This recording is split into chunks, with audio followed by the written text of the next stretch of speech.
The cafe fell silent the moment her voice cut through the air. "Try me again," she said, her lips curling into a cold smile. "I dare you." Everyone turned. Some out of curiosity. Others, out of fear. Because everyone in that room knew exactly who she was. Alina Royce. The heiress. The billionaire's daughter.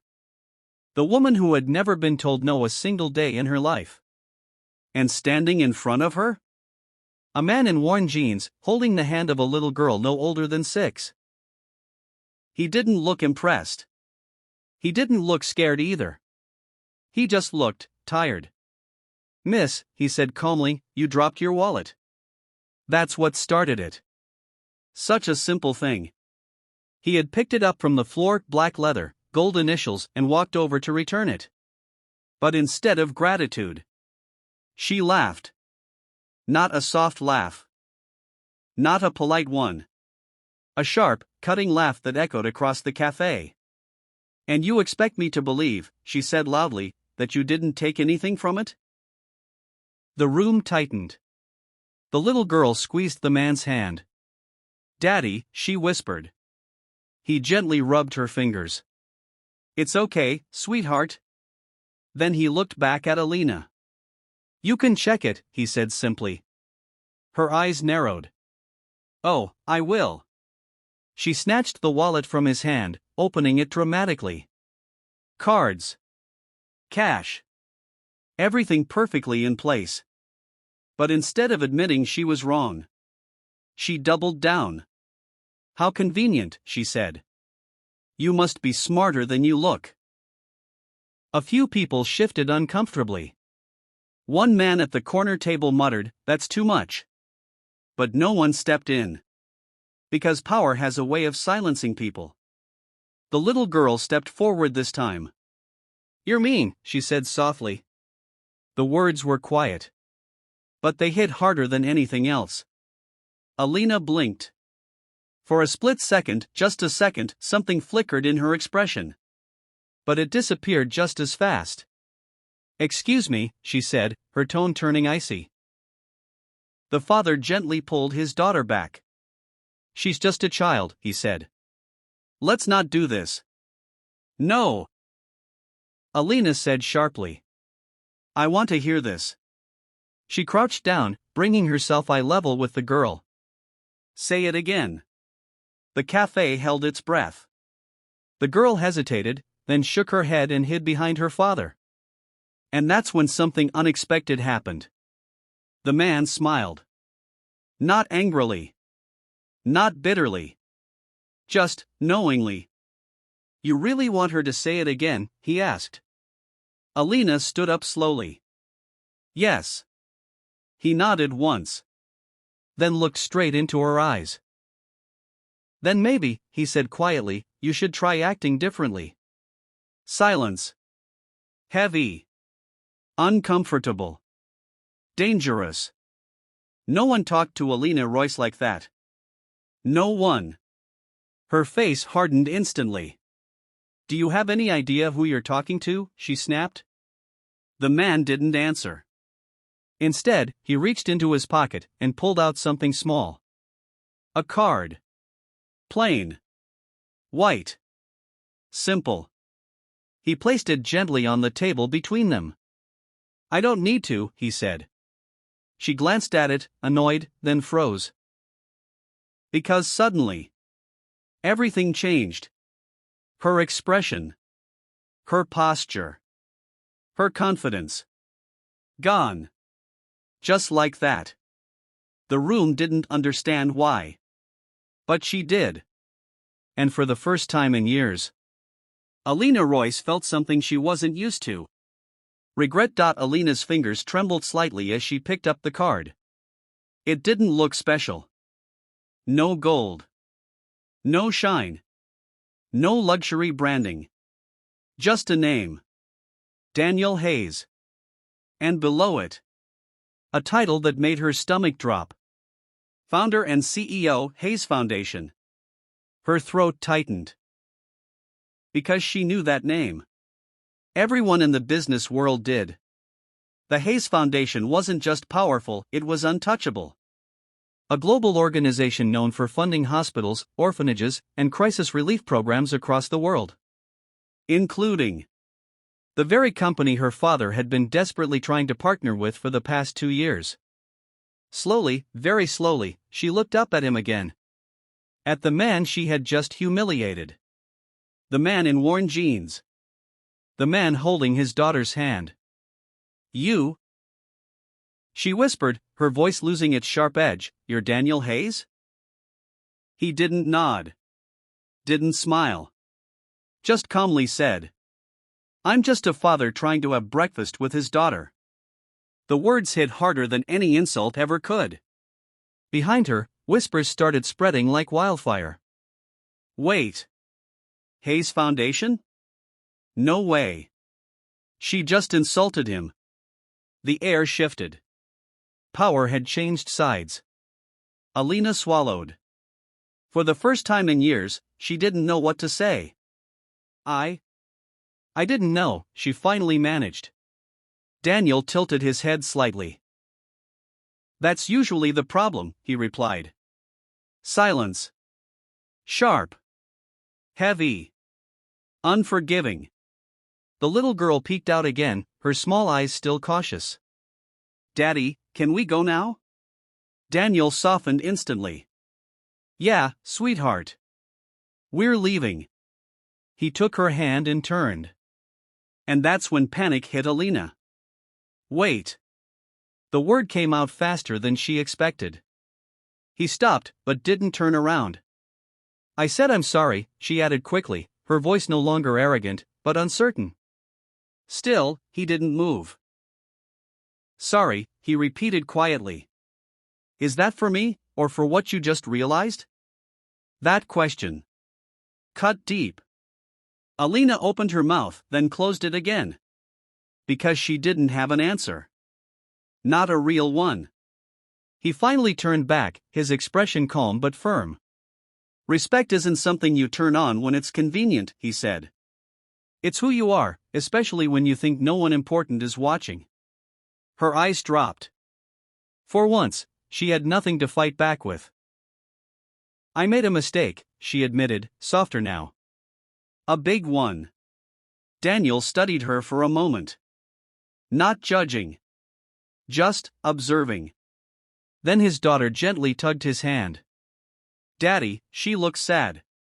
The innocence in her voice broke something in the moment. Alina blinked, surprised. The little girl stepped closer. You shouldn't be mean, she said simply. It makes people hurt. Alina's chest tightened. No boardroom. No billion-dollar deal. No power move had ever made her feel this small. I know, she whispered. Daniel exhaled slowly. Then, after a pause, he did something unexpected. He pulled out a chair and sat back down. 5 minutes, he said. That's all I have. Alina looked up, confused. For what, she asked. For you to decide, he replied, if that apology was real. Hourglass not done the conversation that changed everything. She sat down across from him. Not as an heiress. Not as someone powerful. Just as a person who had been called out. I grew up thinking respect was earned through status, she admitted quietly. My world, that's how it works. Daniel nodded slightly. I figured. But you, she continued, looking at his daughter, you didn't even try to prove anything. I don't need to, he said simply. My daughter is watching. The little girl smiled. And somehow, that moment said more than any speech ever could. Alina let out a shaky breath. I forgot what actually matters. Daniel leaned back slightly. Most people don't forget, he said. They just stop caring. That hit hard. Because deep down, she knew he was right. Broken heart. Why didn't you tell me who you were, she asked. Daniel smiled faintly. Would it have changed how you treated me? She froze. Yes. And that's exactly why I didn't. Silence again. But this time, it wasn't heavy. It was honest. Sunrise. A few minutes later, Daniel stood up. Time's up. Alina stood too. But this time, there was no arrogance left. Thank you, she said.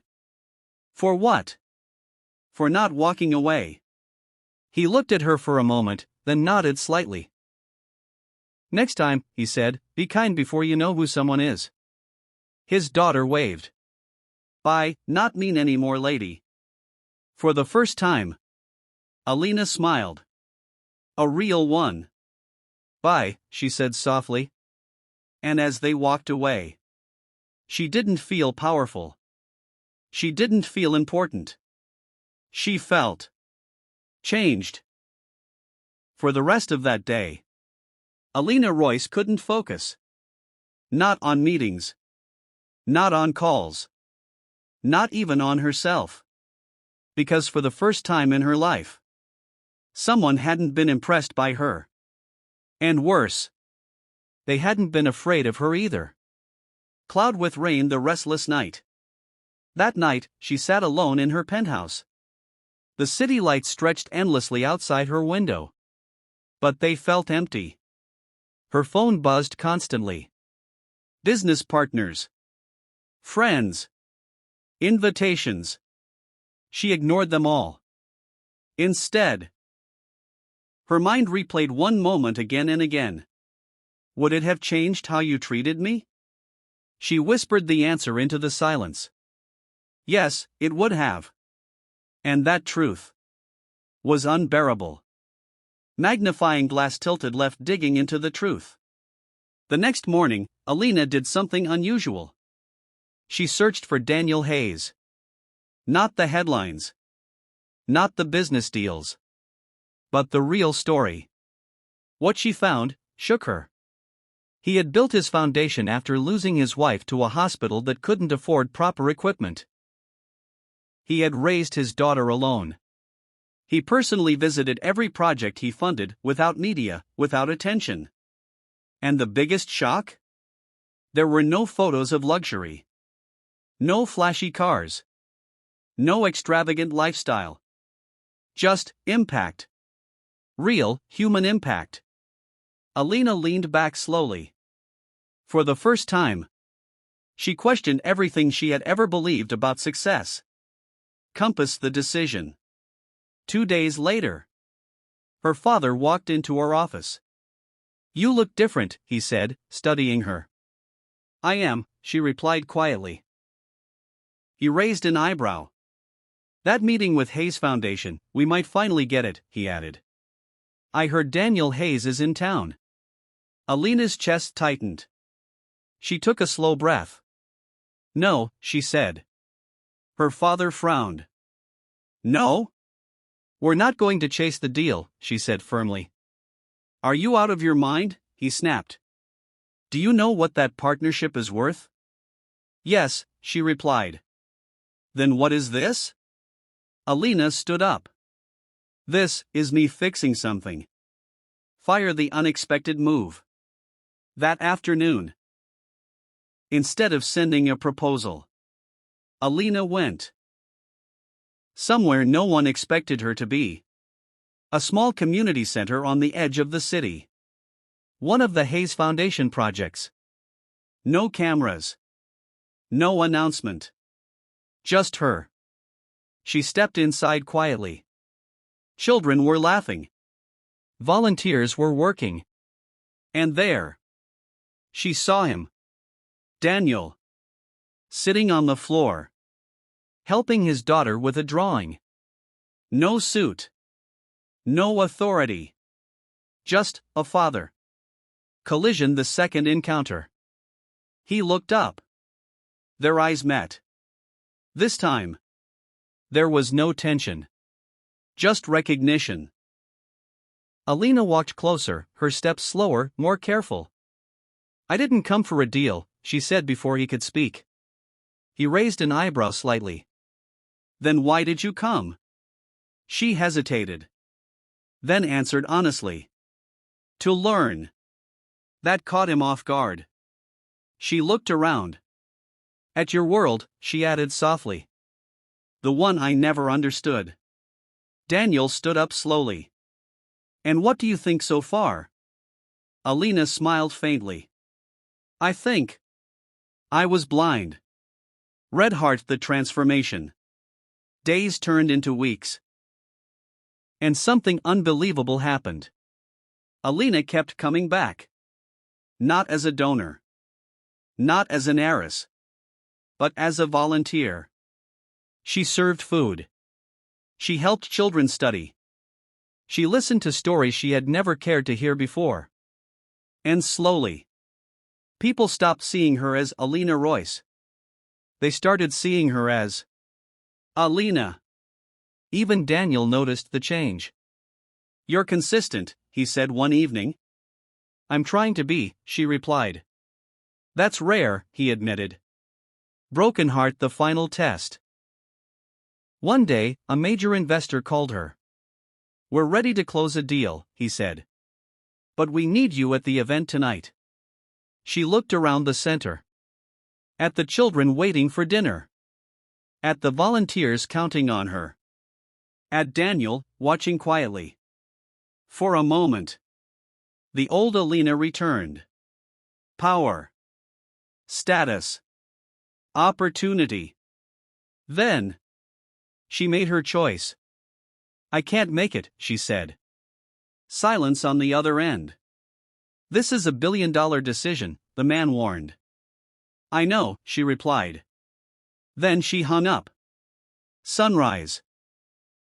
Later that night, as they finished serving food, Daniel walked up to her.